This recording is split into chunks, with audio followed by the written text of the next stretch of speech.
धर्माचा प्रवचनकार, गावोगावी फिरून संत गाडगेबाबा प्रमाणे लोकांच्या डोक्यातील मनमेंदूतील मोह स्वार्थी वृत्तीची गटार स्वच्छ करणारा, वर्तमान काळातील आम्हासाठी भासणारा संत, महाराष्ट्रातील लाखो लेकरांचं प्रेरणास्थान आणि माझ्यासारख्या हजारो वैखरी वाटकरूंचा एक वैचारिक बाप आदरणीय माननीय इंद्रजीत देशमुख साहेब आपलं मनोगत व्यक्त करावं.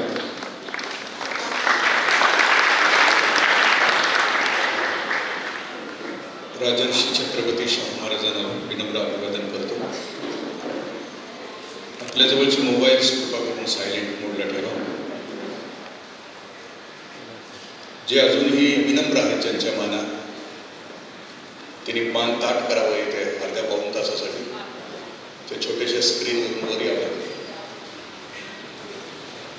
मोबाईल नवीन घेतला असेल आणि बंद करायचं माहीत नसेल तर त्याला एक लाल रंगाचं बटन आहे, त्याचा दंड दाबा. मोबाईलची ट्यून चांगली असेल तर माझ्या व्याख्यानानंतर आपण ऐकवण्याची व्यवस्था करू. एका महापुरुषाला अभिवादन करण्यासाठी आज आम्ही सर्वजण इथे जमलो. जी माणसं आयुष्यभर कर्तबगारी करतात, ज्यांचं चरित्र महान असतं, त्यांचे फोटोग्राफ्स, चित्र तयार होत असतात. आणि जी माणसं काहीच करत नाहीत, येतात, जगतात आणि मरतात, त्यांची चित्र सुद्धा तितकीच क्षणभंगूर असतात. सेल्फी काढत असताना आपल्या लक्षात येईल की ज्याची स्वतःची कोणती इमेज नसते त्याला सेल्फी काढण्याची आवश्यकता नसते. शेकडो वर्ष झाली, शेकडो एक शतक होऊन गेलं तरी राजर्षींना आम्ही आठवणीमध्ये ठेवतो. आमच्यासारखी सामान्य माणसांची होती ती तिथी होती. 12 नंतर आम्हाला कोणी विचारत नाही. हल्ली तर तिसऱ्यालाच उरका म्हणतात सगळं. 13 दिवस कशाला वाढवत नाही. 13 दिवस लक्षात ठेवण्यासारखं हे जगलेलंच नसतंय. त्यामुळं घरातली सुद्धा म्हणते तिसऱ्याला उरकूय. आमची साजरी होती ती तिथी होती. महापुरुषांची साजरी होती ती जयंती आणि पुण्यतिथी होती. आमचं असतं ते आयुष्य असतं आणि महापुरुषांचं असतं ते चरित्र असतं. आम्ही सुखानं गुंततो, मागतो आणि दुःखानं शबल होतो. आम्ही निवडून आलो की आमच्या मोटरसायकलच्या पुंगळ्या आम्ही काढतो आणि विरोधकाच्या घरासमोरून हिंडवतो. अंगावर आलेला गुलाल आम्ही 8-8 दिवस गुलालाचे कपडे काढत नाही. म्हणून आमचे असतात ते आयुष्य असतात. आम्ही सुखानं गुंततो, मागतो आणि दुःखाने शबल होतो, व्यथित होतो. पराभव झाला तर घराच्या बाहेर आम्ही 8-10 दिवस पडत नाही. आम्ही सुखदुःखाच्या या खेळामध्ये आमचं आयुष्य असंच व्यतीत करत असतो. पण महापुरुषांच्या आयुष्याकडे बघितलं तर सुखदुःखाच्या पलीकडे त्यांचं आयुष्य असतं. राजर्षींच्या आयुष्यातली काही निर्णय आपण बघितले तर लेकरू निघून घेतल्यानंतरचे जे निर्णय आहेत राजाचे, ऋषी का म्हटलं महर्षींना की ज्याला दृष्टेपण असतं त्याला ऋषी असं म्हणतात. वर्तमानाच्या खांद्यावर उभं राहून भविष्याचा वेध ज्याला घेता येतो त्याला दृष्टत्व असतं आणि त्याला ऋषी असं म्हटलं जातं.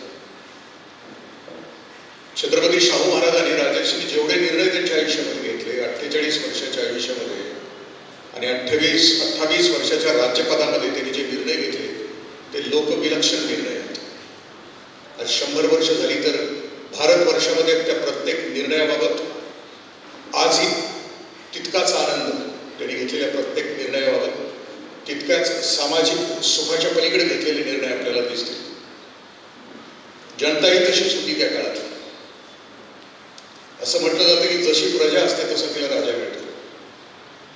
मी आत्ताच्या परिस्थितीविषयी नाही बोलत. आम्हाला आमच्या लायकीचे मिळालेले आहेत. बावड्याच्या चौकामध्ये रजपूतवाडीतली एक वृद्ध स्त्री 70-80 वर्षाची लाकडं विकण्यासाठी आली. लाकडाची मुळी होती. राजर्षींची घोडागाडी त्या रस्त्यावर निघाली होती. राजर्षींच्या लक्षात आलं की उशीर झाला आहे. मावशीची लाकडं नाही खपलेली, ती आजीची लाकडं नाही खपलेली. नाही खपली तर संध्याकाळी तिची चूल पेटणार नाही. म्हणून आपली घोडागाडी थांबवून हा महापुरुष खाली उतरतो आहे. आजीला विचारते की विकायची आहेत का तुझी लाकडं? ती म्हणत हो. लाकडं विकली जात आहेत. राजे तिच्या हातामध्ये 16 रेडे होतात.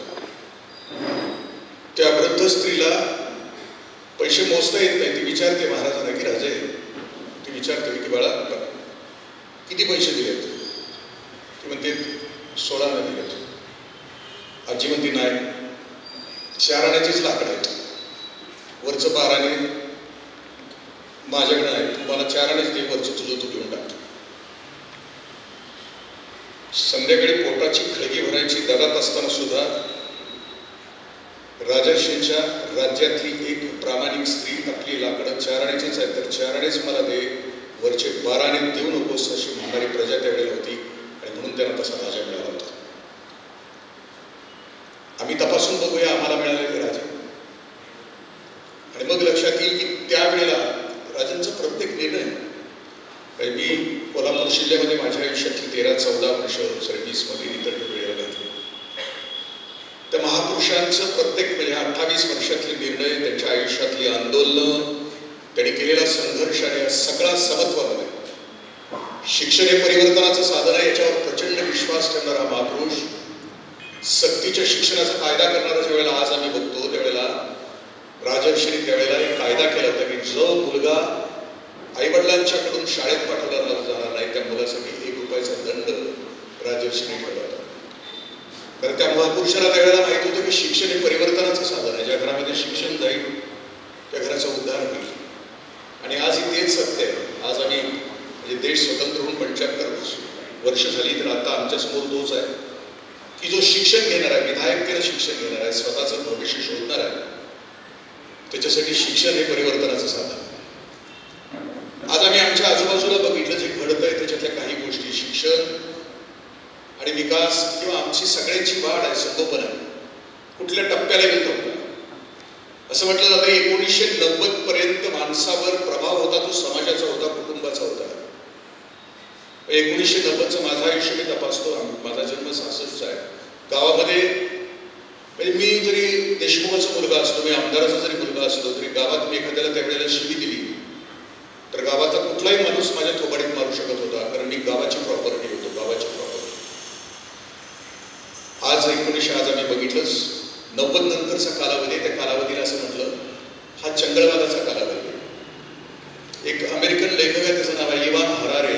आत्ताच्या कालावधीचा तो फ्युचरॉलॉजीचा अभ्यास करताना तो सांगतो की आत्ताचा कालावधी आहे ही मुलं आता भविष्यातली कशी असणार आहे, तर त्यांच्यासाठी भविष्यकाळ कसा असणार आहे आणि त्यासाठी मुलांची कोणती तयारी करून घेतली पाहिजे. आणि आत्ताच्या व्यवस्थेचं म्हणजे उद्ध्वस्त झाले, आत्ताच्या आजूबाजूला घडत आहे, आमच्या आजूबाजूला अनेक गोष्टी घडत आहेत.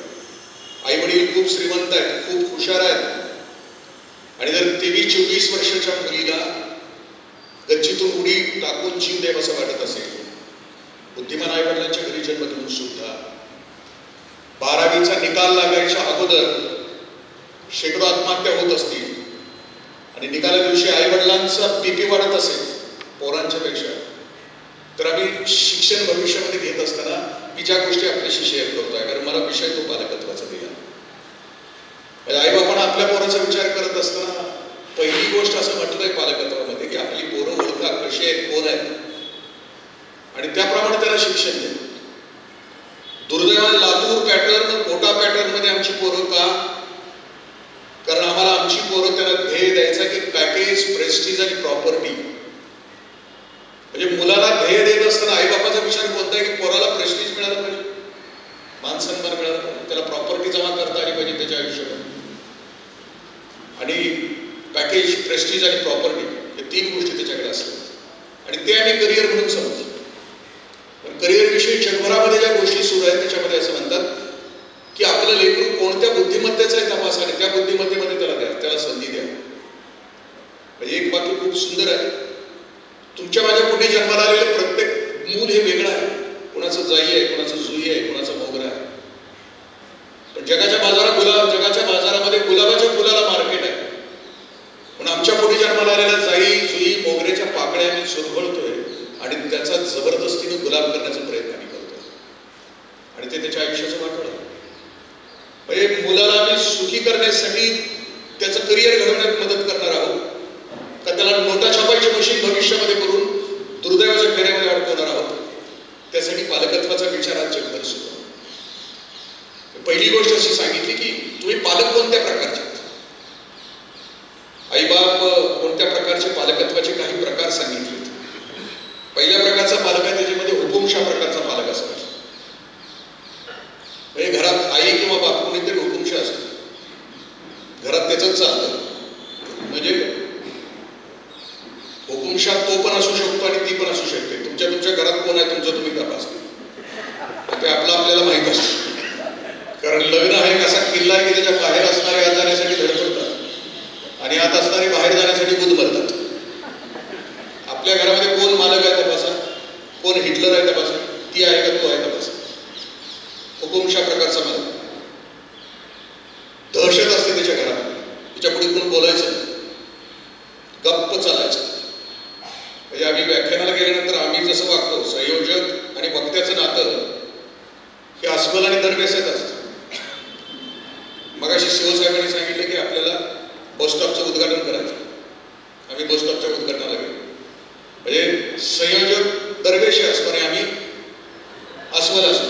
अस्वल चल अस्वला नारळ फोड, अस्वलानं नारळ फोड. अस्वला चल पूजा कर, अस्वलानं पूजा केली. अस्वला चल आता कात्रीनं बसस्टॉपचं उद्घाटन कर. अस्वलानं बसस्टॉपचं उद्घाटन केलं. अस्वलाला सांगितलं मध्ये उभा कर, आम्हाला फोटो घ्यायचे. अस्वल मध्ये उभं राहिलं, बाकीच्यांनी फोटो घेतले.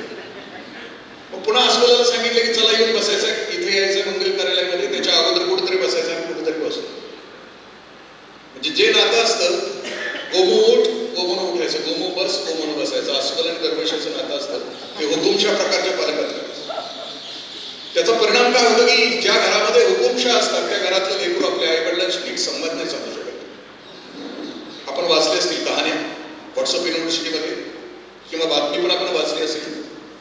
घरातलं पाळलेलं पुत्र मुलाला चाललं, बापाची दहशत घरामध्ये त्याने सांगितलं नाही आपल्या वडिलांना आणि 2 महिन्यानंतर त्या बाळाला रेबीज झाला आणि बापाच्या मांडीवर त्यानं शेवटचा श्वास घेतला. जर नातं नीट असतं, योग्य असतं, बाप हुकुमशहा प्रकारचा नसता तरी घडलं नसतं. बाप, आम्ही सगळे वस्तूवर प्रेम करतो. असं म्हटलं जातं की चंगळवादामध्ये 1990 नंतर माणूस नावाची जात वस्तूवर प्रेम करतो. 90 पर्यंत माइंड आणि मॅटर होतं घरामध्ये. आम्ही वस्तूवर पण प्रेम करायचो आणि माणसांच्यावर पण प्रेम करायचो. पण 1990 नंतर हम दो हमारे दो आणि हम दो हमारा एक बजाज कुटुंब व्यवस्था, हम दो हमारा एक बजाज, एकच बाळ किंवा एकच बाळी घरामध्ये आणि अवघड आहे. मी ज्या घरात जन्माला आलो आमचं 70 माणसांचं कुटुंब होतं. आम्ही 9 जण, मला 5 बहिणी, आम्ही 4 भाऊ. घर म्हणजे असं गोकुळ. घरात असं वाटायचं की आई आणि चुलती कळायला मला 7-8 वर्ष लागली. इतकं प्रेमाचं घरात वातावरण. आणि तिथंच आमचं सोशल माइंड तयार झालं. कारण घरात वेगवेगळ्या प्रकारची माणसं, 8-9 प्रकार, प्रत्येकाचा स्वभाव वेगळा, प्रत्येकाचं जगणं वेगळं, कुणाच्या जवळ जायचं, कुणाच्या लांब राहायचं, कुणाशी किती बोलायचं, ती जन्मताच आम्हाला. आता 2च असल्यामुळे घरात प्रॉब्लेम आहे आणि त्यातलं 2 पैकी एक हुकुमशहा असेल तर पुन्हा प्रॉब्लेम. पण ते जगत असताना बापाने एक दिवशी गाडी आणली. गाडीवर प्रेम बाबाचं.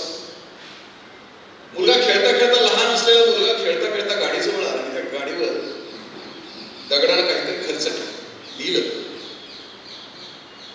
बाप त्याच वेळेला आला आणि त्याच्या लक्षात आलं की पोरगं नवीन आणलेलं गाडी खर्चट नाही, कारण पोरापेक्षा गाडी मोठी आहे महत्वाची. लेकराला धरलं, ठोकलं, ऍडमिट करावं लागलं. परत आल्यानंतर वडिलांनी नेमकं लिहिलंय का त्या गाडीवरून बघितलं तर लेकरानं त्या गाडीवर लिहिलं होतं आय लव्ह यू बाबा. उशीर झाला होता. आम्ही हुकुमशहा प्रकारचे पालक आहोत. म्हणजे 10वीचा निकाल लागलेला असावा, मुलाला 98-99% पडलेले असावे आणि घरात 3-4 येऊन मुलगा एक प्रशस्ती पत्रक वाचतोय, प्रगती पुस्तक वाचत असावा. गणित 20, इंग्लिश 26. वडिलांना वाटलं की माझ्या पोराला एवढी कमी मार्क कशी काय पडली, म्हणून वडिलांनी यावं ठोकावं.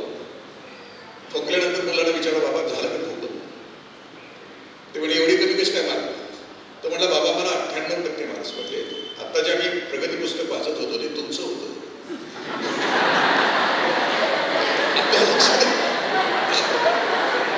आपलं काही नाही. दुर्दैवानं पालकत्वामध्ये असं म्हटलं जातं. एक वाक्य खूप सुंदर याच्याशी मी रिलेट करतो. खलील जिब्रान असं म्हणतो की तुमच्या पोटी जन्माला आलेली पोरं ही तुमची नसून तुमच्यापासून जन्माला आलेली आहेत. त्याचे मालक नका, त्याला स्वतंत्र रीतीने वाढू दे. त्याच्या फांद्या नका छाटू, त्याची मुळं नका कुडू, त्याचा बोन्साय नका. तुम्ही त्याचे पालक आहात, मालक नाहीये. तुम्हाला हवं ते त्याला नका बनवू, कारण त्याचं जग वेगळं आहे, त्याचं असणं वेगळं आहे. त्याचं सामान्यपण कोणत्या गोष्टीमध्ये त्याचा शोध घ्या आणि पालक. दुसऱ्या प्रकारचा पालक सांगितले की भित्रे पालक. घाबरते काय, पोरगं जाऊन बाहेर काय करेल का, पोरगी जाऊन बाहेर काय करेल का, नकारच देत नाही. लाडावलेली पोर नकारच नाही. आणि नकार न पचवता येणारी मुलं भविष्यामध्ये एक जरी छोटासा नकार आयुष्यामध्ये आला तर उद्ध्वस्त होऊन जातात. नकारच पचवला देत नाही. 15-16व्या वर्षी नकार न पचवणार एखादं लेकरू एखाद्या मुलीला प्रपोज करतं व्हॅलेंटाईन डे, आणि ती नाही म्हणते. नकार पचवता न आल्यामुळं रिंकू पाटील, जानवी तुपे, अमृता देशपांडे या मुलींच्या रस्त्यावर खांडोळ्या पडतात. नकार पचवायला नाही ना शकत. आमच्या लाडावलेली असतात. एकच बाळ. मग त्याच्याच ह्याच्यामध्ये बाळ असं म्हटलं जातं की पेरेंटिंग हे शास्त्र पण आहे आणि कला पण आहे. नेमकं नेमक्या वेळी जो संस्कार करायचा तो नेमक्या शब्दामध्ये, नेमक्या स्पर्शामध्ये जर घडला नाही तर ते लेकरू घडू शकतं आणि व्यथित होऊ शकतं. तिसऱ्या प्रकारचा पालक सांगितले निग्लेक्टेड पालक. इमोशनल इन्व्हॉल्वमेंट नसते आई वडिलांची त्या मुलाच्या. तुझं तू जग, माझं मी जगतो. मी तुझ्यासाठी ATM सेंटर आहे, तुला पाहिजे त्या वेळेला पैसे देतो. तुझं माझ्या आयुष्यामध्ये तू ढवळाढवळ करू नको, मी तुझ्या आयुष्यात ढवळाढवळ करत. इथं बसलेल्या पालकांच्या पैकी कोणाला मी सांगतोय ती लक्षणं लागू पडत असतील तर तो चुकून योगायोग समजावा. तुम्हाला पण ते सांगितलेलं नाही. आणि जर आपल्याला सुजान पालकत्वापर्यंत पोहोचायचं आहे, पुढच्या प्रकारचा पालक सांगितलं रूढीवादी पालक. हे कायम भूतकाळात असतं. पोरग किंवा पोरगी समोर बसली की ते म्हणत असतं आमच्या काळात असं होतं ना, आमच्या काळात तसं होतं, आम्ही इटेदांड खेळत होतो, आम्ही मासं खात होतो, आमकं करत होतो. काळ बदलला हे बापाच्या लक्षात येत नाही. काळ खूप पुढे गेला. माझ्याकडे बालसंस्कार शिबिराला मुलं येतात. मी त्यांना खेळ सांगतो. खेळ तुम्ही मला लिहा. एक 15 खेळ लिहून दाखवा कागदावर. 14 खेळ पोरं मोबाईलवरची लिहितात आणि एक क्रिकेट नावाचा खेळ मैदानावरचा लिहितात. कुठपर्यंत पोहोचलोय? कारण होमो डेअस नावाच्या पुस्तकामध्ये तो लेखक असा म्हणतो की भविष्यात येणारी पिढी शारीरिकदृष्ट्या कमकुवत असेल पण बौद्धीच्या दृष्टीने खूप प्रगल्भ असेल. आणि ती शारीरिकदृष्ट्या आम्ही जर ताकदीची नाही केली तर भविष्यातली पिढी स्वतःचं आयुष्य नीटपणे जगू नाही शकणार. आणि मग शेवटचा पालक जो म्हटला आहे त्याला सुजान पालक असतात. याच्यामध्ये इमोशनल इन्व्हॉल्वमेंट असते. आई वडील त्या मुलाच्या विकासामध्ये प्रत्येक निर्णयामध्ये सहभागी असतात. आई वडील वेगळा निर्णय घेत नाही, ते मुलाला सहभागी करून घेतात.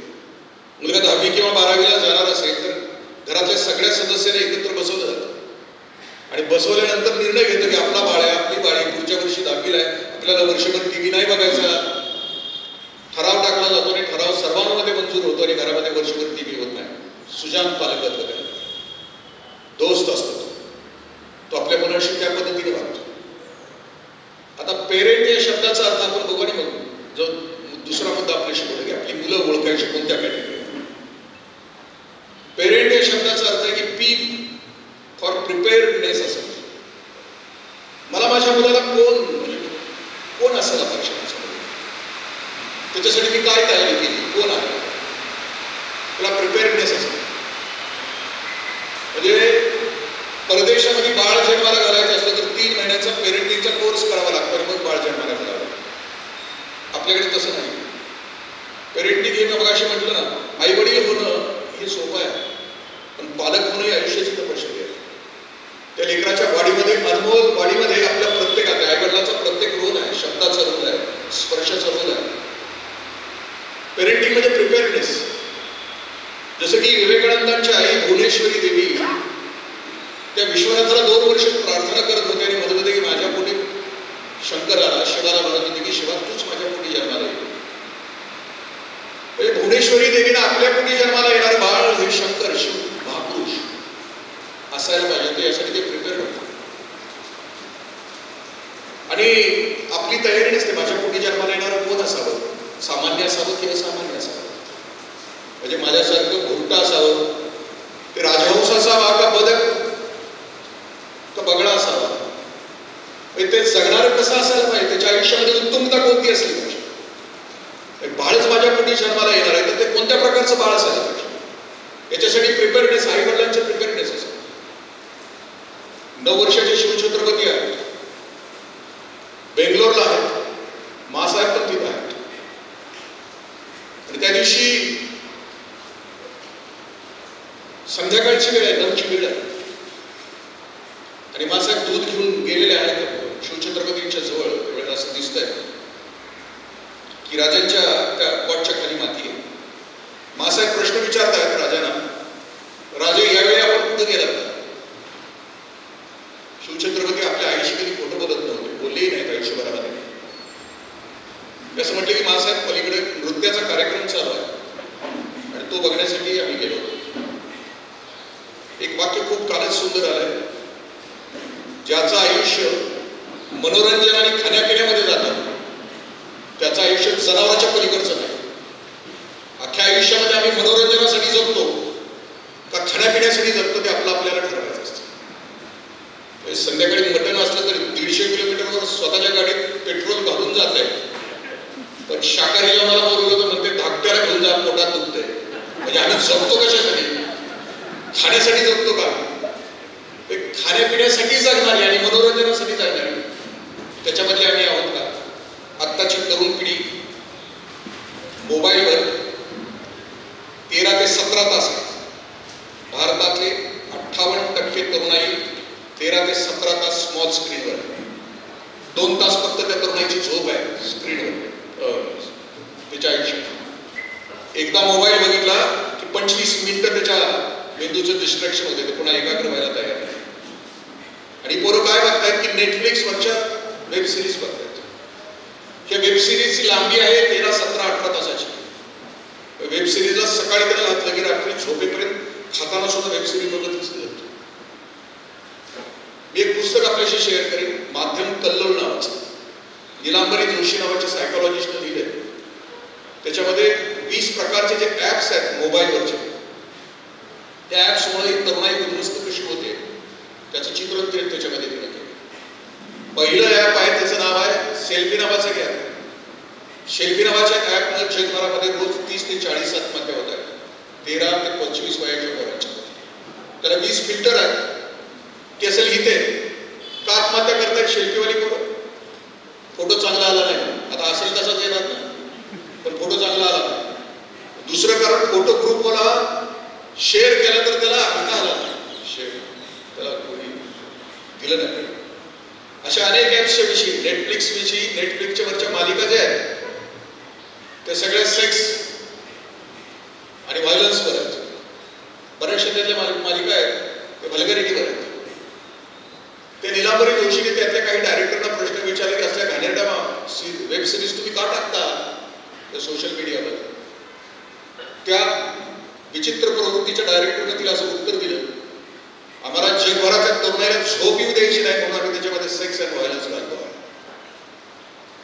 तुमची लेकरं बघा कुठपर्यंत पोहोचली बघा. आपल्या घरामध्ये मोबाईलचा वापर किती असला पाहिजे बघा. पेरेंटिंग याचा अर्थ मी मगाशी सांगितलं प्रिपेअरनेस. मासाहेबांच्या लक्षामध्ये आलं की माझं लेकरू मनोरंजनामध्ये जर असेल आणि महाराष्ट्रामध्ये मला स्वराज्याची स्थापना करायची असेल तर मला इथून निघायला हवं. महासाहेबांनी महाराष्ट्रामध्ये यायचं प्रयोजन केलं, पण महाराष्ट्रामध्ये यायच्या अगोदर आपल्या मुलाला एक दिव्य दीक्षा द्यायची होती त्या महान आईला. म्हणून या लेकराला घेऊन जिजाऊ मासाहेब हम्पी नगरीला पोहोचल्या कर्नाटकमध्ये. हम्पीमध्ये 21 दिवस ही मायलेकरं राहिली आणि आता उद्या महाराष्ट्राकडे यायचं आहे. तर त्या दिवशी संध्याकाळी एक आई आपल्या मुलाला दीक्षा देते. प्रिपेअरनेस, पेरेंटिंगचा पहिला शब्द. त्या 21 दिवसामध्ये हम्पी नगरीच्या विजयनगरच्या साम्राज्याचं वर्णन मासाहेब आणि त्या दोघांनी ऐकलं. आणि शेवटच्या संध्याकाळी, त्या सुवर्ण संध्याकाळी त्या टेकडीवर दोघ जण उभे आहेत. एक आई आपल्या लेकराला दीक्षा देते आहे. मासाहेब सांगतात की राजे, या विजयनगरच्या साम्राज्यामध्ये असं राज्य 240 वर्ष इथल्या राज्याने केलं की इथं कुणी उपवासी राहत नव्हतं, इथं कुणी कुणाशी खोटं बोलत नव्हतं, इथं स्त्रियांना सन्मानानं वागवलं जात होतं. राजे, असं स्वराज्य महाराष्ट्रामध्ये स्थापन कराल का की जिथं सगळी रयत सुखी असेल, स्त्रियांना सन्मानानं वागवलं जाईल, असं स्वराज्य स्थापन कराल का? 9 वर्षाच्या बाळाला एक आई विचारते आहे. बाळाला त्या 9 वर्षाचा अर्थ नाही कळत स्वराज्य काय आहे. पण बाळ मूठ आवडत आहे, आईच्या नजरेला नजर देत आहे, ते सांगते की हो मास आहे. शिवनेरीवर राहत असलेले राजे 200 किलोमीटर वयाच्या 16व्या वर्षी निघून येत आहेत आणि रोहिडेश्वरावर वयाच्या 16व्या वर्षी स्वराज्याची शपथ घेतात. एक आई रुजवते आहे आपल्या लेकरामध्ये प्रिपेअरनेस, हे फॉर अवेअरनेस असेल आपल्या मुलाला काय आहे, कशामध्ये आवड आहे, कुठे त्याला भविष्य बनवलं पाहिजे, त्याला कोणत्या गोष्टी आवडतात, त्याचा रंग त्याला कोणता आवडतो. म्हणजे एक पालक म्हणून आपल्या लेकराच्या विषयी किमान एवढा अवेअरनेस आहे की माझ्या मुलाला काय आवडतं, एक्स्ट्रावर्ट आहे तो इंट्रावर्ट आहे, त्याचा डावा मेंदू पॉवरफुल आहे, त्याचा उजवा मेंदू पॉवरफुल. डावा मेंदू पॉवरफुल असेल तर त्याचं गणित चांगलं आहे, त्याचं लॉजिक चांगलं आहे. उजवा मेंदू पॉवरफुल आहे तर ते चांगलं थपा चांगलं मारत आहे. माझं लेकरू नेमकं कोणत्या कॅटेगरीतलं आहे ते आई वडिलांना कळालं. गणित आता माझं गणित चांगलं नाहीच. 10वीला मी पाठ करून गणित 52 बरोबर मार्क. असं गणित कोणीतरी प्राध्यापक समोर आले आणि कोणी ओळख करून दिली हे गणिताचे प्राध्यापक हे PhD झाले, तर मला वाटतं हे वरून एलियन्स म्हणून सांगितलं. एवढा मोठा मेंदू कसं काय असू शकतो, गणित कधीच मला समजलं. माझ्या लेकराविषयी मला कोणकोणत्या गोष्टीची माहिती, अवेअरनेस. तिसरी गोष्ट खूप मला लाडकी वाटते की आर फॉर रोल मॉडेल असं. पेरेंटिंग मधला आर किती महत्वाचा आहे. तुमचं बाळ लग्नाच्या वयाचं झालं आणि तुमच्या मुलाला तुम्ही विचारलं की तुला बायको कशी हवी, लग्नाला आलेल्या पोराला उत्तर असं केलं पाहिजे मला माझी बायको हो माझ्या आईसारखी पाहिजे, रोल मॉडेल.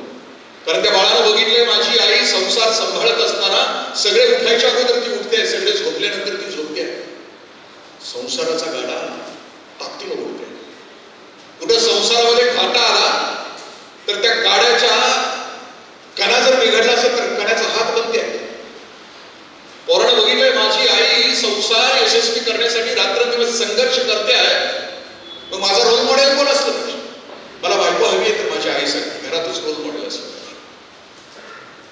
पोरीला विचारले की तुला कसं हवं आहे नवरा, तर पोरीनं रोल मॉडेल म्हणून बापाला सांगितलं माझ्या वडिलांना सांगितलं. काही कमी पडू दिले नाही माझ्या वडिलांनी. माझ्या स्वप्नांच्या पूर्ततेसाठी माझा बाप रात्रंदिवस झटतो आहे, वेड्यासारखा बरोबर हिंडतो आहे.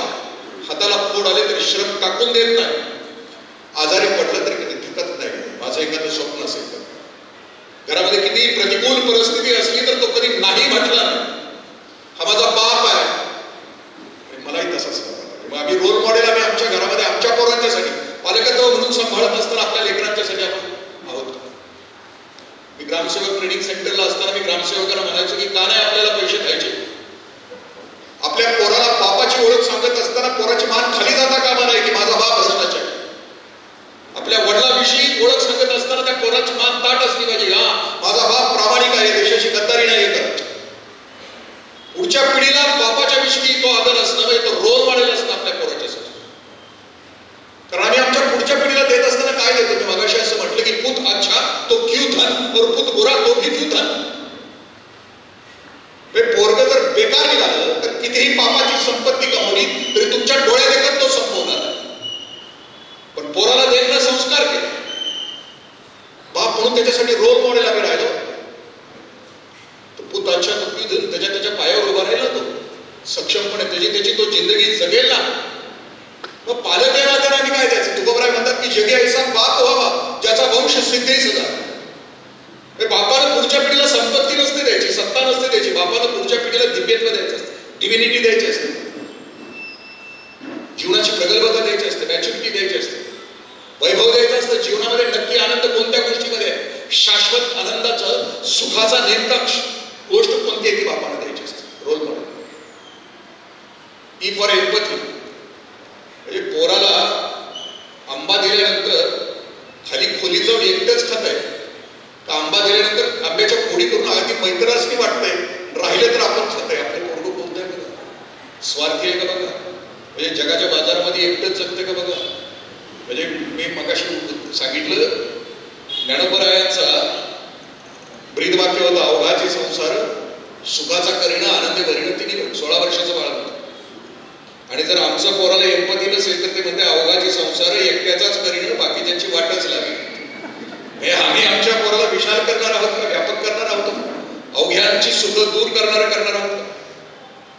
जगातला दुःख दुःखांचा आणि वेदनांचा नाश करणारा माझं पोरग असणार आहे का? काय एकच फक्त 7 पिढ्याची संपत्ती जमवण्यासाठी अख्ख्या आयुष्याची एनर्जी तो खर्च करणार? ई फॉर एम्पथी असं, एन फॉर निगेटिव्हिटी. त्याच्या आयुष्यामध्ये कोणती निगेटिव्हिटी येणार नाही याचा प्रयत्न केला पाहिजे. टी फॉर ट्रस्ट, विश्वास. तुम्ही कधी डोंबराचा खेळ बघितला तर त्या डोंबराच्या खेळामध्ये दोन्हीकडे 2 बांबू असतात आणि मध्ये तार असते. त्या तारेच्या वरून ती 7-8 वर्षाची मुलगी हातामध्ये बांबू घेऊन त्या तारेवरून कसरत करत पुढे जात असते. आता कधी आपल्याला डोंबराचा खेळ दिसला तर मी आता सांगतोय त्याचं निरीक्षण करा. ती पोरगी आहे ना, हातात बांबू घेऊन निर्भयतेनं पुढे जात असते. ती का निर्भय असते? त्या तारेवरून जात असताना तिचा बाप आहे ना, त्या तारेच्या खाली ढोल वाजवत असतो. बापाचं पाऊल पुढं की पोरीचं पाऊल पुढं, बापाचं पाऊल पुढं की पोरीचं पाऊल पुढं. कारण त्या पोरीचा विश्वास आहे की मी जर या तारेवरून घसरून पडले तर बापाचा ढोल खाली मला कॅच करायला उपस्थित आहे, बाप खाली माझा उपस्थित आहे. ट्रस्ट. जगाच्या बाजारामध्ये तुमचं माझं पोरग जगत असताना, तारेवरून कसरत करत असताना कधी कोसळलं तर त्याच्या मनामध्ये विश्वास असला पाहिजे शेवटच्या क्षणापर्यंत माझा बाप खाली उभा आहे. ती ताकद पालकत्वाची आहे, त्याला ट्रस्ट असतो. आम्ही कधी नाही, मी नापास झालो 12वीला, मला भीती वाटत होती, पण माझ्या वडिलांनी मला भीती मारली. माझ्या केसातून हात फिरवला आणि ते म्हटले की अरे 12वीला नापास झालं म्हणून काय झालं? अख्खा आयुष्य 10वी आणि 12वी म्हणजे अंतिम नाही. दुर्दैवानं आता सध्या 10वी आणि 12वी म्हणजे अंतिम आहे. 9वी आणि 11वीला पोरगा बाळ्या किंवा बाळी गेली की सुरू होतो प्रचार आणि प्रसिद्धी. पुढच्या वर्षी आमचा बाळ्या, आमची बाळी. 10वी 12वी म्हणजे पाहुण्याला निरोप जातो की पुढच्या वर्षी आमच्या घरी यायचं नाही. 10वी आणि 12वीला जर मुलगा किंवा मुलगी असेल तर घराचं वातावरण कसं असतं? घरात पाऊल टाकलं की आपल्या लक्षात येते की आत्ताच घरात कोणाचा तरी 10वा किंवा 12वा झाला की असं भयानक वातावरण असतं. 10वी आणि 12वी म्हणजे मी पुण्याला उपायुक्त असताना आमच्या अधिकाऱ्यांची एक चाळ आहे, एक क्वार्टर. तिथं आमच्या मित्राची मुलगी होती 12वीला. तिनं पुणेरी पाठवली होती त्या मित्रानं काय 12वीला. माझी मुलगी 12वीला, आमच्या घरी कोणी यायचं. मुलगी प्रचंड हुशार होती, 12वीला 6 विषयामध्ये नापास झाली. तिला भविष्य देत असतात. आपल्याला जे घडवायचं आहे, मी आता म्हटलं की पालकत्व झालं, पेरेंट्सच्या शब्दाचा अर्थ झाला. आता आपली मुलं ओळखावं, मुलांच्या मध्ये. पूर्वी आशीर्वाद असायचा की पूर्वी 120 वर्ष माणूस जगायचा. पहिली 24 वर्ष, 8 ते 24 वर्ष तो गुरुदेवांच्याकडे असायचा. 24 ते 48 वर्ष संसार करायचा असायचा. 48 गृहस्थाश्रम.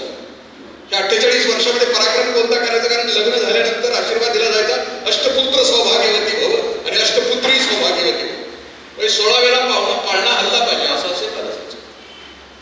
आणि मग मी विचार करत होतो की अष्टपुत्र 16च पोरं का? अष्टपुत्र अष्टपुत्री, दशपुत्र दशपुत्री का नाही? षोडशपुत्र षोडशपुत्री का नाही? 10 पोरं 10 पोरी का नाही? 16 पोरं 16 पोरी का नाही? अलीकडं शिक्षण शास्त्रामध्ये अभ्यास करणारा गार्डनर नावाचा शिक्षण शास्त्रज्ञ आहे आणि त्यानं शोधून काढले की माणसाच्या मेंदूमध्ये 8 प्रकारच्या ठळक बुद्धिमत्ता, इंटेलिजन्स, ठळक बुद्धिमत्ता.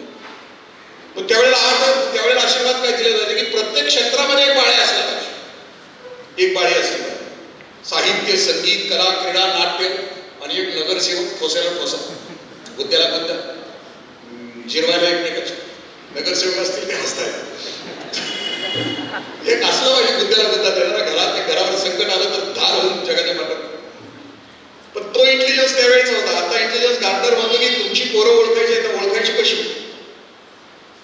पहिल्या प्रकारची बुद्धिमत्ता भाषिक बुद्धिमत्ता. हे पोरग ओळखायचं कसं? आपलं भाषिक बुद्धिमत्तेचं पोरग ओळखायचं कसं? किंवा मुलगी ओळखायची कशी? थपाली मार मारते. कुठं जाऊन आलं, सिनेमा बघून आलं की सारखं थपा मारतं. सिनेमा बघून आलं की 8 दिवस टोऱ्यासारखं येईल त्याला कसं होतंय? ऐक म्हणतंय ते सामी सामी कुठल्या सिनेमात आहे? पुष्पा. काय त्या पुष्पाचा डायलॉग आहे, म्हणजे किती बदल झालाय. आमच्या काळात दिवार होता, दिवार. आणि ते दिवार मधला डायलॉग आहे इंटरव्हलला. शशी कपूर आणि अमिताभ बच्चन आणि दोघं त्या पुलाच्या खाली भेटतात. अमिताभ बच्चन विलन आहे, विलन म्हणजे डाकू आहे, स्मगलर आहे. आणि शशी कपूर ही इन्स्पेक्टर आहे. आता लोखंडे साहेबांची तब्येत कशी बघा, ते इन्स्पेक्टर वाटताय, तब्येत आहे त्यांची. शशी कपूर वाटतं का बघा चिकनाकडे, इन्स्पेक्टर वाटत होते. पण गंमत अशी आहे, इंटरव्हलला दोघांचे डायलॉग आहेत. अमिताभ लिजंड आहे, आश्चर्य आहे जगातलं अभिनयाच्या बाबतीमध्ये. त्याची शब्दफेक, त्याचा आवाज, त्याचा अभिनय. आणि त्या चित्रपटाच्या मध्यंतराच्या अगोदर डायलॉग आहे, तेरे पास क्या, तेरे पास क्या, तेरे पास क्या. अमिताभ म्हणते का मेरे पास बंगला आहे, मेरे पास गाडी आहे, 5 मिनिटं आंतरिक माझ्याकडे अमुक आहे तमुक आहे. आता ते शशी कपूर काहीच नाही, ते फक्त एकच वाक्य टाकतोय, मेरे पास माँ. टाळ्यांचा कडकडाट, शिट्ट्या आणि मध्यंतरचा बोल. म्हणजे आमच्या काळात शशी कपूर सारख्या चिकण्या माणसानं इन्स्पेक्टरचा रोल केला आणि नुसतं मेरे पास माँ हे नावाचं तत्वाचं एक वाक्य उच्चारलं की टाळ्यांचा कडकडाट. आता झुकेगा नहीं साला.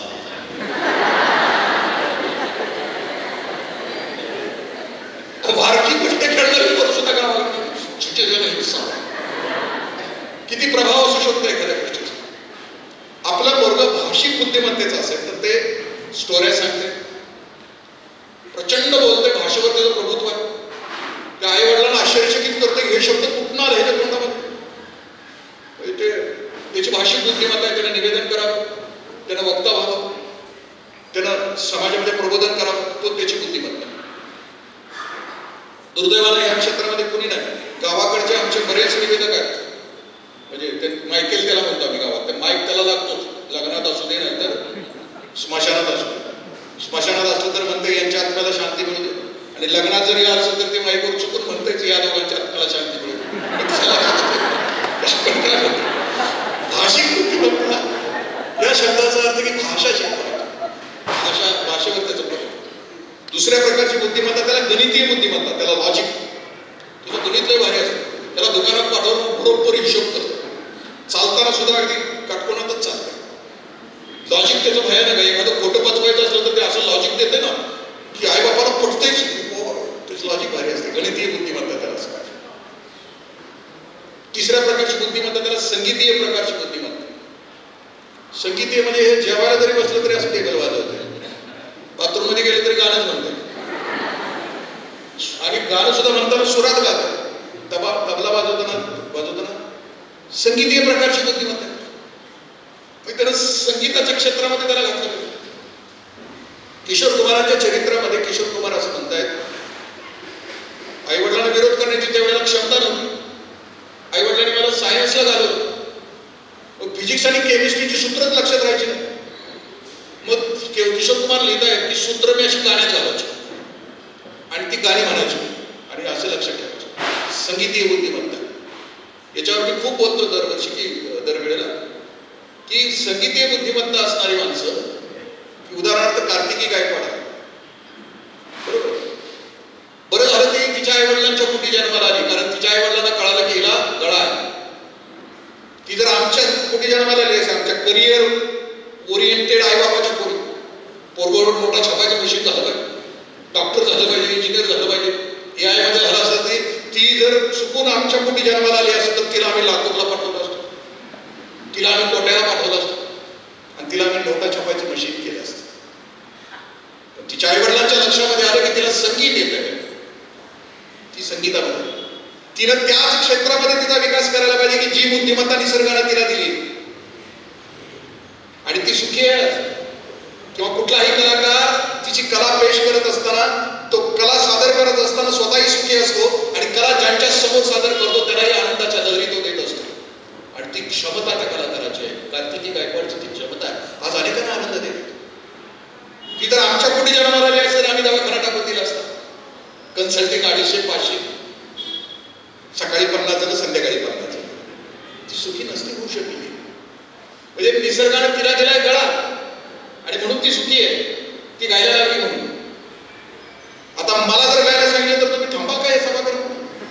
नाही ना, कारण मला दिले ते नरड दिले, आणि नरड कांट सिंग ना, नरड गाऊ शकत नाही. मी एकदा गळा होण्याचा प्रयत्न केला. मी 93 ते 97 शिरोळा गटविकासाठी करत होतो. त्यावेळेला अजित कडकडे खूप तरुण होते, आणि त्यावेळी ते महिन्याच्या पहिल्या गुरुवारी नरसोबाच्या वाडीला गायला यायचे. वाडीच्या अलीकडच्या घाटावर बसायचे, अलीकडच्या आणि पलीकडच्या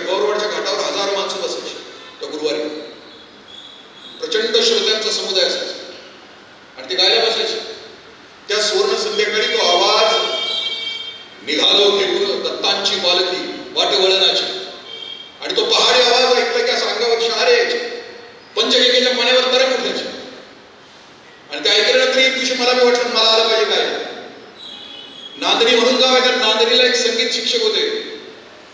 त्यांना बोलवलं, त्यांना पैसे दिले, म्हटलं गुरुजी मला शिकवायचं, ऑफिस सुटलं की संध्याकाळी यायचं, मला 1 तासभर शिकवायचं. गुरुजी 1 महिनाभर मला संगीत शिकवत होते, गाणं शिकवत होते. एकच गाणं शिकवत होते, नाथरायांचा अभंग होता, जैसे अपरी आहे तैशा स्थिती राहे, कौतुक पाहे संचिताचे. 1 महिन्यानंतर गुरुजींनी माझे पैसे माझ्या टेबलवर ठेवले. म्हणजे साहेब जातो मी, आता उद्या येत नाही. मी म्हटलं का? म्हणजे माझा आवाज बदलायचा. गुरुजी मला सांग, म्हणजे मी नरड्यानं जर गळा होण्याचा प्रयत्न केला तर त्याच्या आयुष्यात ते वाटोळ आहे.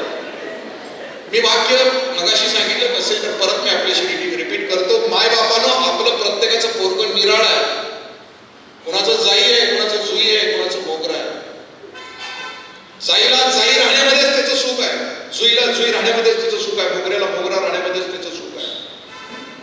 जगाच्या बाजारामध्ये गुलाबाच्या फुलाला मार्केट आहे, म्हणून आमचा जाई जुई मोगऱ्याच्या कळ्या खुश करून आम्ही गुलाबाचं फुल त्याला करणार असो तर ते त्याच्या आयुष्याचं वाटोळ आहे.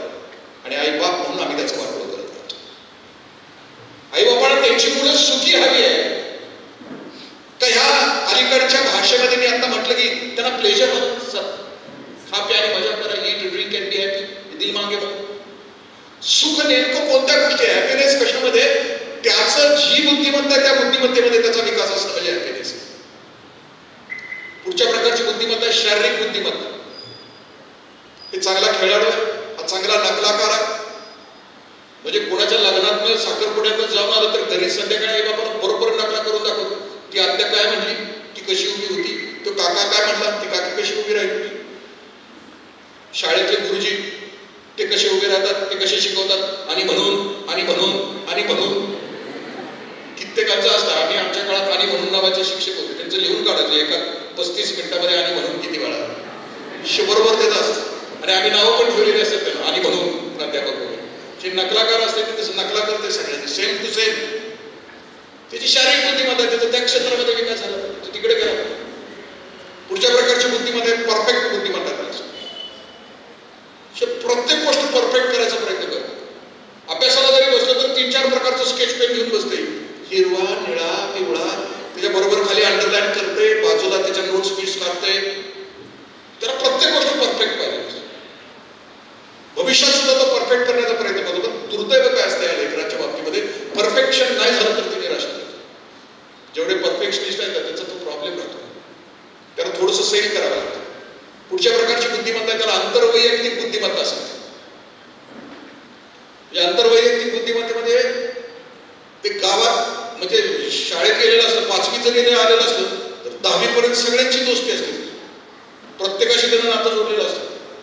सगळ्यांना तो हवा असं वाटत असतो. साने गुरुजींनी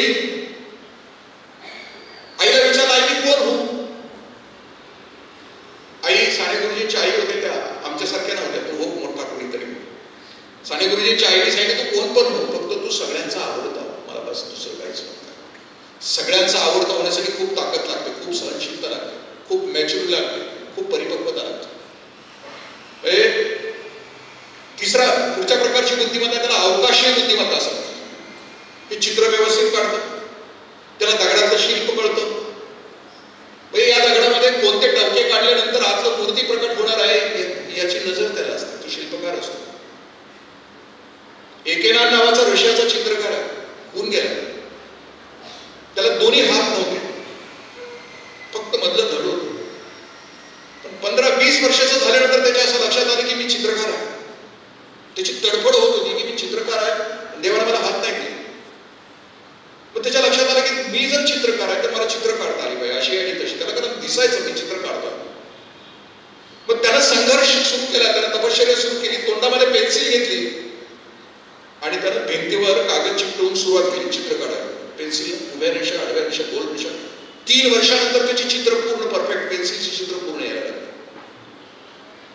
आता त्याने विचार केला की या चित्रामध्ये त्याला रंग भरायचा. रंग भरायचा तर पुन्हा आणि ब्रश घ्यावा लागेल तोंडात आणि तपश्चर्या. मग त्यानं स्वतःची जीभ चिरली, तिचा ब्रश तयार केला आणि त्याने चित्र काढलं. रशियाच्या म्युझियम मध्ये एकेनाची जी चित्र आहेत त्याला दोन्ही हात नसलेल्या त्या चित्रकाराचे चित्र आहे. कारण त्याला जाणवलं की माझ्यामध्ये कोण आहे, माझ्यामध्ये कोण आहे त्याचं भान त्याला होतं. आम्हाला आमच्यामध्ये नेमकं कोण आहे, माझ्यामध्ये कोणती बुद्धिमत्ता लपली, माणसाला शेवटपर्यंत शेवटची बुद्धिमत्ता सांगतो आणि ज्याला कळालं त्यातलं उदाहरण मी आपल्याशी शेअर करतो आणि पुढे जातो. शेवटची बुद्धिमत्ता त्याला नैसर्गिक बुद्धिमत्ता असते. हे बाळ कुठेही गेलं तर निसर्गाशी एकरूप होतं, त्याला सारखं निसर्गामध्ये जावं असं वाटत असतं. ग्रेटा थुनबर्ग नावाची मुलगी आहे दिदीनं 2018 साली तिच्या वडिलांनी तिला सांगितलं की बाळा, या पृथ्वीवरची माणूस नावाची जात 2050 साली संपणार आहे. कारण पृथ्वीचं टेम्परेचर 55 डिग्री सेंटीग्रेड इतकं होणार आहे आणि 55 डिग्री सेंटीग्रेडला तग धरू शकतील अशी पिकं शेतामध्ये उगवणार नाहीत, येणार नाहीत. 55 डिग्री सेंटीग्रेडला एक्लेमिटाइज होईल अशी होणार नाहीत, पिकं येणार नाहीत.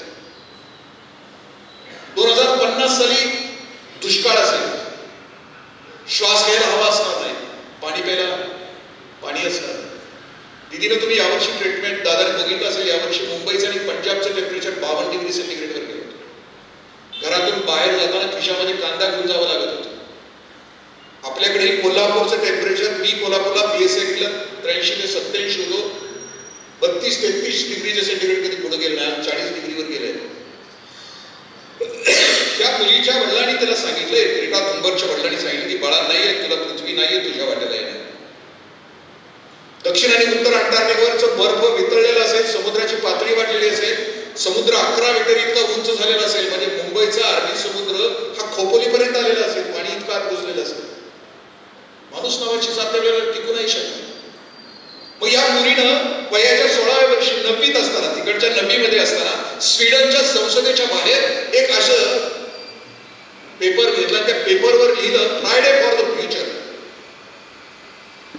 आणि तिनं जगभरातल्या तुमच्या वयाच्या मुलांना आवाहन केले की मला पाठिंबा द्या आणि तुमचा शुक्रवार आहे ना तो बुडवा आणि मला पाठिंबा द्या. कशासाठी की ही पृथ्वी आणि तिचा निसर्ग आमच्या पिढीला हवा. तिला 5 कोटी पोरांनी पाठिंबा दिला जगभरातल्या. 1 वर्षानंतर तिचं ऑनलाईन भाषण होतं. ऑनलाईन भाषणाला 5 लाख पोरांनी तिला अटेंड केलं. युनोला तिच्यासाठी वसुंधरा परिषद भरवावी लागली आणि वसुंधरा परिषदेमध्ये पहिलं 5 मिनिटं आणि 54 सेकंदाचं तिचं भाषण आहे. तुम्ही युट्यूबवर गेला तर Greta Thunberg in UNO speech असं तुम्ही जर टाकलं की त्याचं भाषण येतं. एवढ्या कमी वेळामध्ये ती बोलती आहे, तुम्हाला कोणता विकास हवा, आम्हाला मारून ही सगळी वृक्षतोड हे सगळं करून कोणता विकास तुम्हाला हवाय. ती मुलगी बोलते ना, लक्षात येते की 16 वर्षाची ती चिंगारी आहे, एक आग आहे तिच्या हृदयात. ती बोलते आहे म्हणजे बापानं तिला असं घडवलंय की तिला संघर्ष, म्हणजे तिला बटरफ्लाय इफेक्ट असं. एखाद्या जंगलामध्ये छोटंसं फुलपाखरू जर तिला पंख फडफडवले तर समुद्रामध्ये सुनामी येऊ शकते.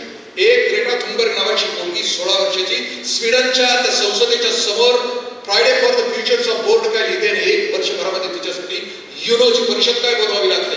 करोडो तिला पाठिंबा काय देतात, फ्रायडे फॉर द फ्युचर. वडील घडवतोय कसं, सांगतोय काय आपल्या पोरीला, तुला जगायचंय कसं, तुला काय करायचं. ज्यावेळेस तुमच्या माझ्या घरातली आणि गावातली पोरं डॉल्बी कधी आणायचं, नाचायचं कसं. आणि बाप सुद्धा म्हणतोय ते नाचते ना त्या टी शर्ट मध्ये ते पोरग आहे ना, नगीना डान्स करतोय ना, ते माझंच आहे. एका बाजूला ते आहे आणि एका बाजूला आपण NDA मध्ये शेवटच्या दिवशी त्या पुण्याच्या खडक वाचल्याच्या NDA झालेला मुलगा जो आहे की जो आता लष्करामध्ये जाणार आहे, क्लास 1 अधिकारी झालाय आणि त्याच्यातल्या आईचं 3 मिनिटाचं भाषण आहे त्या कॉन्व्होकेशनच्या कार्यक्रमामध्ये. ती आई म्हणते आहे माझा मुलगा आता 22 वर्षाचा आहे, तो आता लेफ्टनंट होईल आणि तो 22व्या वर्षी आपल्या देशाची तो जबाबदारी खांद्यावर घेणार आहे. तो राजस्थानमध्ये असेल त्यावेळेला +55 डिग्री सेंटीग्रेडला त्या रखरखत्या उन्हात, रणरणत्या उन्हामध्ये तो 12 तास उभा असणार आहे देशाच्या संरक्षणासाठी. ती असे म्हणते की माझा मुलगा हिमालयामध्ये असेल त्यावेळेला 12 तास आपल्या संरक्षणासाठी -45 डिग्री सेंटीग्रेडला तो उभा असेल. त्यावेळेला तुमची पोरं कुठं असतात. ती आई म्हणते 22व्या वर्षी माझं पोरग देशाची जबाबदारी सांभाळत आहे आणि आम्ही आमच्या देशातले आम्ही काय करतो, ते लेकरू तिथं वजा आणि +45 डिग्री सेंटीग्रेडला 12 तास उभं राहतं तुमच्या माझ्या हितासाठी. आम्ही आत देशाच्या आत आम्ही किती गडबड करत होतो, आम्ही किती बेईमान वागतो, आम्ही किती गद्दार वागतो. पुढच्या पिढीला आपल्याला जे द्यायचं आहे ते मी आता मी म्हटलं ह्या सगळ्या बुद्धिमत्ता, या सगळ्या बुद्धिमत्तेमध्ये माझं बाळ नेमक्या कोणत्या बुद्धिमत्तेचं आहे ते शोधून का. कल्पना चावला नावाची मुलगी 5 वर्षाची, कल्पना चावलाच्या घराशी माझं जवळचं नातं आहे. पापाजी तिचे वडील आता गेल्या ऑगस्टमध्ये जग सोडून निघून व्यवसायाच्या निमित्ताने मी पुण्याला असताना पुण्याला माझ्याकडे मुक्कामाला असायचे 2-2, 3-3 दिवस असायचे. माझी मुलं लहान होती, मुलगी आणि मुलगा. पापाशी आली की ते एका खोलीमध्ये सगळे झोपायचे तिघजण. आणि माझी पोरगी भांडावून सोडवायची बापाची त्या वडिलांना, कल्पना चावलाच्या वडिलांना, की पापाची कशी होती, कल्पना चावला कशी होती. आणि मग पापाजी सांगतात की माझी मुलगी कशी होती, तिला स्वप्न कधी ठरवलं आपल्या आयुष्यात, मी कोण होणार आहे तिला कधी कळालं, 5व्या वर्षी कळालं. उन्हाळ्यामध्ये सगळी फॅमिली ज्या वेळेला गच्चीवर झोपायची, अवकाशातून यान विमान जायचं त्यावेळेला कल्पना त्यावेळेला म्हणायची की मला बारावी घ्यायची, मला वैमानिक व्हायचं.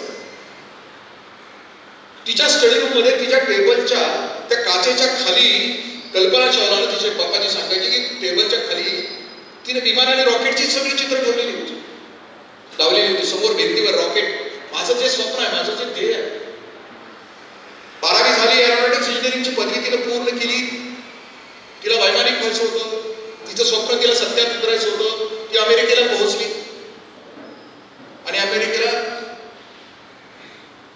पहिल्यांदा ती विमान उडवायला शिकली आणि दुसऱ्यांदा अंतराळवीराची परीक्षा होती. अंतराळवीराची परीक्षा खूप कठीण असते. बुद्धिमत्तेची परीक्षा संपली की अंतराळवीराची दुसरी जी परीक्षा असते ती पराक्रमाची असते, ती धैर्याची असते. ती कशी असते, बुद्धिमत्तेची परीक्षा संपल्यानंतर एका बंद खोलीमध्ये तुम्हाला कोंडण्यात येते. तुमच्या डोळ्यावर प्रखर प्रकाश टाकण्यात येतो, कानावर कानठळ्या वाजवणारा आवाज. त्या बंद खोलीमध्ये मृत्यूचा क्षण तुमच्या समोर उभा केला जातो. मृत्यू जणू पुढच्या क्षणाला तुमचा मृत्यू आहे. आणि अशा भयानक क्षणाला तुम्हाला एक प्रश्न विचारण्यात येतो. मन संतुलित असेल, बुद्धी संतुलित असेल आणि त्या प्रश्नाचं उत्तर तुम्ही दिलं, मृत्यूच्या क्षणाला सुद्धा तुम्ही संतुलित असाल तरच तुम्हाला अंतराळवीर होता येतं. तुम्ही आता बघत असाल की आपली सुनीता विल्यम्स, आता तिला त्रास व्हायला लागला, ती थोडीशी आजारी पडली, ती वर आहे अवकाशामध्ये, तिला थोडासा त्रास होतो. 1000 किलोमीटर दूर त्या पोकळीमध्ये कित्येक दिवस राहणं सोपं काम नाही. म्हणजे पराक्रमाची, धैर्याची प्रसंग ती पास झाली. पालीला घाबरणार, कॉक्रोचला घाबरणार वर नाही ना जाणार, कसं जाणार ते?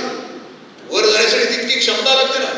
ती मुलगी असून पराक्रमी, ती पहिल्या वेळेला गेली अवकाशामध्ये, तिला देश आठवत होता. देश सोडून 7-8 वर्ष झाली आणि तिला भारत आठवत होता. तिने कॅप्टन साहेबांना सांगितले, कॅप्टन साहेब मला माझा देश द्या. भारताच्या कक्षेच्या वर ज्या वेळेला यान आलं त्यावेळेला कॅप्टन साहेबांनी तिला बोलवलं आणि तिला देश दाखवत होता. भारत या पृथ्वीच्या कक्षेच्या वर 1000 किलोमीटर आणि तिला देश दिसत होता त्या कॉम्प्युटरच्या पडद्यावर. गोल पृथ्वी, बंगालचा उपसागर, हिंदी महासागर आणि अरबी समुद्राच्या मधून वर जाणारा द्वीपकल्प. ती खूप आशेच्या डोळ्याला त्या पृथ्वीकडे बघत होती, त्या स्क्रीनवर बघत होती. आणि तुला त्यावेळेला नुकताच चित्रपट बघितला होता आणि त्या चित्रपटातलं गाणं तिला आठवायला सुरुवात झाली. ए दुनिया एक दुल्हन दुल्हन एक माथे की बिंदिया, ए मेरा India, I love my India, आता मेरा इंडिया. दुसऱ्या वेळेला कल्पना अवकाशामध्ये निघून गेली. 1 फेब्रुवारीचा तो दिवस होता. 35 मिनिटाचा अवकाश होता. 35 मिनिटापर्यंत यान दिसत होतं. जग वाट बघत होती. नासा, इस्रो, तिच्या गावामध्ये तिच्या मैत्रिणी वाट बघत होती की आता येणार माझी मैत्रीण येणार. 35 मिनिटाचा अवकाश होता आणि तिचं यान अवकाशामध्ये फुटलं. ती नाही पृथ्वीवर आली आणि आता बापाची सांगत होती की माझी पोरगी माझ्यापेक्षा पुढची होती. तिच्या श्रद्धांजलीच्या कार्यक्रमाला पापाजी आणि मॉन्टू दिदीची, कल्पनाची आई, अमेरिकेला पोहोचले होते. त्या 7 टेकडीच्या पायथ्याशी हजारो तरुणांच्या समोर कल्पना चावलाला श्रद्धांजलीचा कार्यक्रम होता. अमेरिकेचे राष्ट्राध्यक्ष उपस्थित होते. कार्यक्रम सुरू असताना हजारो तरुणांच्या थव्यामध्ये, कोपऱ्यामध्ये 250 पोरांचा थवा धाय म्हणून रडत होता. पापाजी सांगतात, कार्यक्रम संपल्यानंतर आम्ही 2 जण, कल्पनाचे आई वडील, त्या पोरांच्या पर्यंत पोहोचलो. त्या पोरांना विचारलं की तुम्ही का रडता? त्या पोराने उत्तर असं दिलं की आम्ही सगळेजण अनाथ आहोत, आम्हाला आई वडील नाही आणि गेले 7 वर्ष मॉन्टू दिदी आमचा सांभाळ करते, ती आमचा आईबाप होती, आम्ही अनाथ झालो. पापाजी घरी पोहोचले. त्यावेळेला घरी पोहोचल्यानंतर तिने आपली दौलत बघितली, आपल्या लेकीची दौलत बघितली. किती होती दौलत? की 3च ड्रेस वापरायची. तिला चेहऱ्याला कधीच सौंदर्य प्रसाधन लावलं नाही. सगळे पैसे ती वाचवायची सौंदर्य प्रसाधनाचे, सगळे पैसे ती वापरायची आणि ते सगळे पैसे की अनाथाश्रमाला पाठवायचे. आजच्या घडीला जगभरामध्ये सगळ्यात जास्त टर्नओव्हर कुठला असेल तर सौंदर्य प्रसाधनाच्या बँकेचा. 3 कोट पुरुष आणि स्त्रियांनी 50 वर्षानंतरचं ऑपरेशन करून घ्यायचं की त्याची किंमत करोड रुपये त्या ऑपरेशनची. 50 वर्ष झाल्यानंतर हे लोंबतं ना, सौंदर्य बाद होतं ना. मग हे सुरकुत्याच पडू नये चेहऱ्याला आणि गळ्याला आपण ऑपरेशन होत आहेत आता जगभरामध्ये. कुणाला करायचं असेल तर करून घ्या. सौंदर्य माणूस सौंदर्यावर खूप त्याला आपल्या आयुष्याचं सौंदर्य फ्रीजमध्ये ठेवायचं असतं. नुसती मिशीचा एक केस पांढरा झाला तरी अर्धा तास बसतंय त्या आरशासमोर.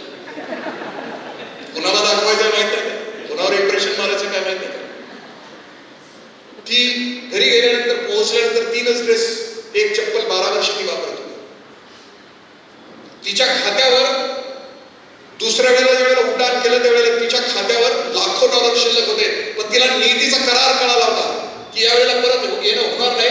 मग तिच्या पासबुकवर पापाजीने बघितलं तर यावेळेला ज्यावेळेला अवकाशामध्ये जायचं त्याच्या अगोदर तिच्या खात्यावर लाखो डॉलर शिल्लक होते, पण जायच्या आदल्या दिवशी त्या पोरीनं ते लाखो डॉलर तिथल्या अनाथ आश्रमाला वाटून टाकलं. निधीचा करार तिला केला. ते सांगत होते माझी पोरगी माझ्यापेक्षा मोठी होती. वयाच्या 38व्या वर्षी जग सोडून गेली. माझी मुलगी माझ्यापेक्षा मोठी होती. वयाच्या 38व्या वर्षी जग सोडून गेली. असं म्हटलं जातं बाप समजायचं असलं तर पोरगी व्हावं लागतं, आई समजायची असेल तर पोरगा व्हावं लागतं. म्हणजे माझ्याकडं मी इथं प्राचार्य असताना माझ्याकडे एक मित्र आला, म्हणाला का इंद्रा 3री पोरगी झाली. मी म्हटलं बरं झालं, बडं अजून अर्धा तास जमिनीवर राहिलं. पोरगा असलं की म्हणते म्हाताऱ्याला उचला, लई ताप दिलाय, कशाला ठेवलंय, शाळा एकदा शिकून. पण पोरगी असेल तर मग भावकीमध्ये थांबा, यायचे लेख यायचे उचलायचं आणि मग ते मड ठेवलं जाते. लेख गावाच्या बाहेर आहे की तिथनं हंबरडा पडते बाबा आणि मग भावकीमध्ये आला रे आता हलवायला. ते म्हणतात की माझी पोरगी माझ्यापेक्षा महान होती. समारोपाला येताना लास्ट फक्त आपल्याशी शेअर करतो की आईबाप म्हणून आपल्या सगळ्यांचं तुमचं माझं वर्ष म्हणजे बाप म्हणून आणि आई म्हणून सगळ्यांनी जरा विचार करू की आम्ही आमच्या खलील जिब्रान असं म्हणतो माणूस नावाच्या जातीनं आपल्या पुढच्या पिढीसाठी जगण्याच्या लायकीचं जग तयार करून मग मरायचं असतं. आम्ही आमच्या पुढच्या पिढीसाठी कोणतं जग तयार केलंय आपण सगळ्यांनी तपासूया. माझं पोरगं मी श्रीमंत असेल, माझी पोरशे गाडी असेल आणि मी 2 माणसांना मारलं असेल तर ते रक्ताचे नमुने सुद्धा बदलू शकतो. आणि आम्ही गरीब असो तर आमच्या वाट्याला ते येत नाही. आम्ही कोणतं जग तयार केलंय? फसवणुकीचं, बेईमानीचं, गद्दारीचं. आई बाप म्हणून आपल्या सगळ्यांची जबाबदारी आहे की पुढच्या पिढीला जगण्याच्या लायकीचं जग तयार करून मग आपल्याला मारावं लागेल. आणि ते आम्ही नाही केलं तर पुढची पिढी आम्हाला माफ नाही करणार. तपासाला काय सुरू आहे आमच्या भोवती? हिंसा, घृणा, द्वेष, मत्सर. मी माझ्या आईबाबाच्या व्याख्यानाचा समारोप करत असताना एका गझलचा जाता जाता उल्लेख करत असतो.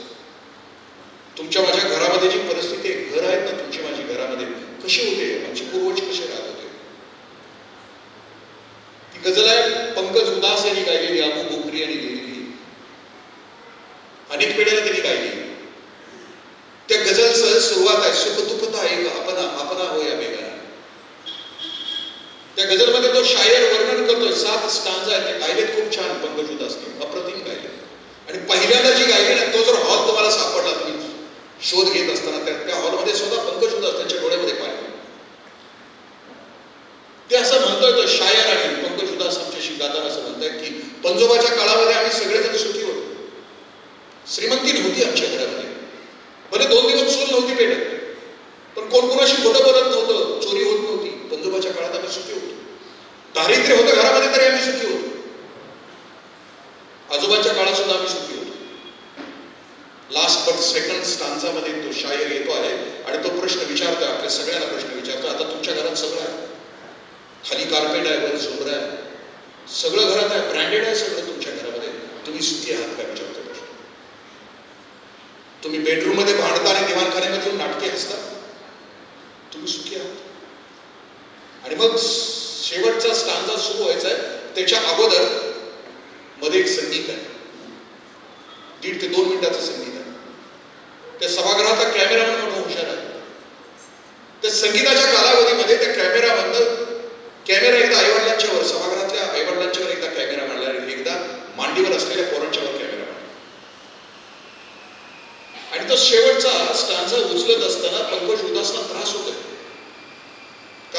आहे, जे बोल आहे ते बाप म्हणून मी माझ्या पोराला देऊ शकलो नाही याची खंत पंकज सुद्धा करता नाही.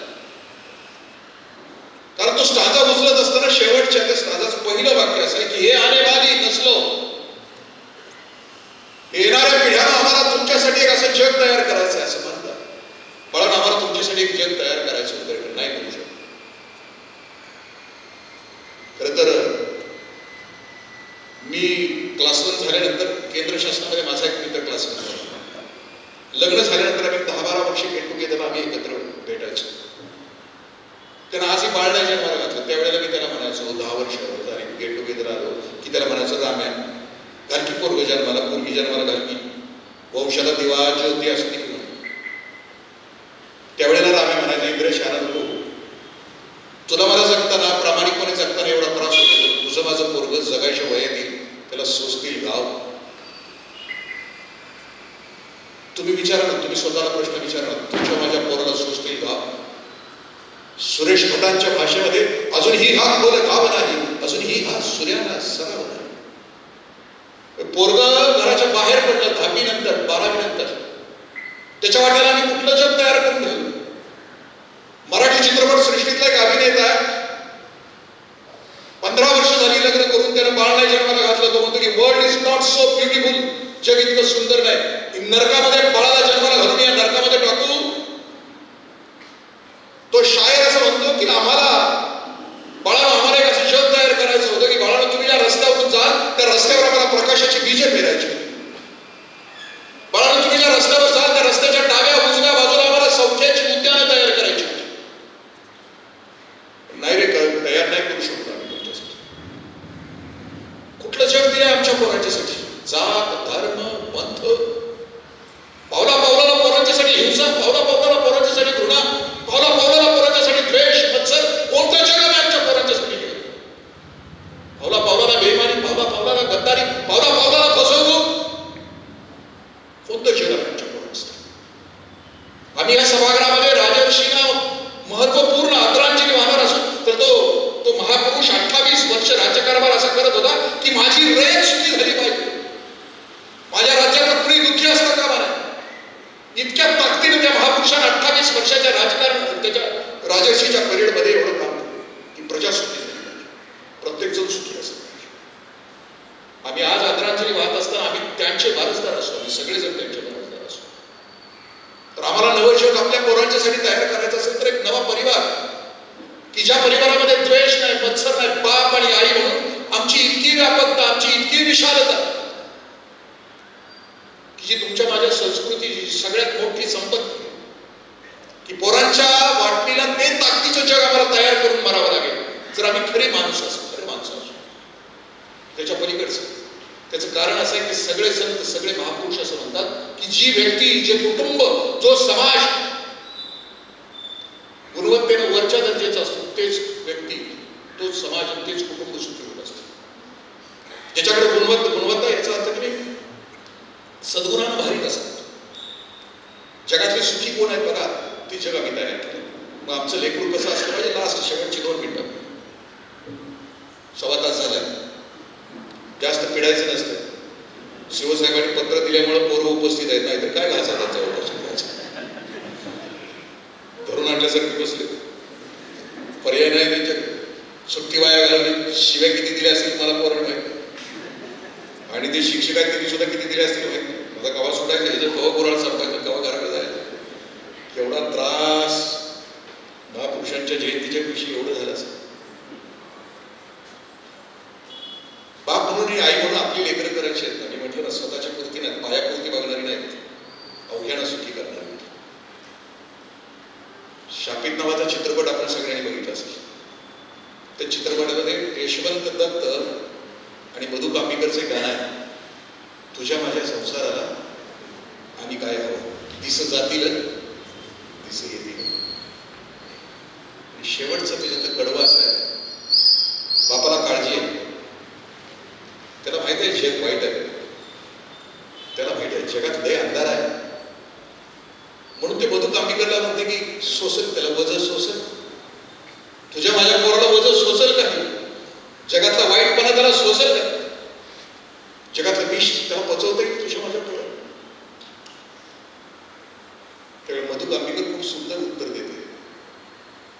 ती असं म्हणते, तुझं माझं पोरगं आहे ना, ती पडते. इवल्याच्या पलतीचा इवलाचा उजेड, तुझ्या माझ्या पोटी जन्माला आलेलं पोरगं आहे ना, ते पडती म्हणून जन्माला आलं. ते जगाचा अंधार संपवण्यासाठी तुझ्या माझ्या पोटी जन्माला आलेलं पोरगं आहे.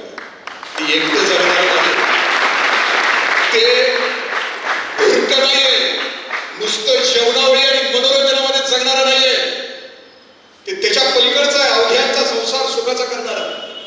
इतकं दिव्य पोरग आहे, इतकं विशाल आणि व्यापक पोरग आहे तुझं माझं पोरग.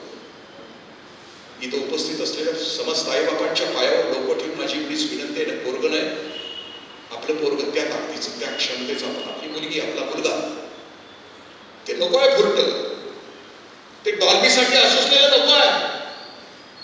ते स्वतःचा उद्धार स्वतः करण्यासाठी स्वतःला तापवणार, आतून तापवणार, रात्रंदिवस तापवणार, उघड्या डोळ्याने जग बघणार, अन्याय आणि अत्याचाराविषयी पेटून उठणार, आणि जिथं दुःख आणि वेदना आहे तिथं धावून जाणार. असं तुमचं माझं लेकरू असलं पाहिजे. रस्त्यावरून जाताना कोणी विचारलं की कुणाची संगत करावी, तर इतरांच्या आयाने सांगायला पाहिजे, तुमच्या पोराकडे बोट करून, तुमच्या पोरीकडे बोट करून संगत करायची असेल तर ह्या लेकराची कर, त्या लेकराची कर. जगाच्या बाजारामध्ये आपलं लेकरू उमरा ओलांडून बाहेर येईल त्यावेळेला जगाच्या दृष्टीने तो सूर्य असायला पाहिजे. मार्तंड जे तापहीन माऊली असतो, सूर्य जगाला आनंद देणारा, जगाला सुख देणारा, असा मार्तंड जो तापहीन असा सूर्य तुमच्या माझ्या पोटी असला पाहिजे.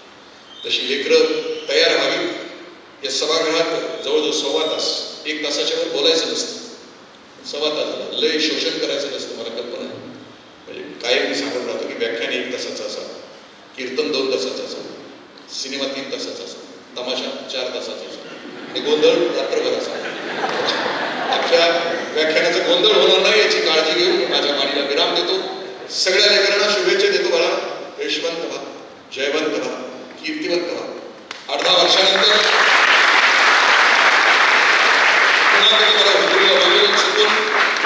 याच सभागृहामध्ये तुमच्या यशाच्या आणि तुमच्या कर्तबगारीच्या कहाण्या सांगण्याचा भाग मला होण्याची संधी द्या. जय हिंद, जय महाराष्ट्र.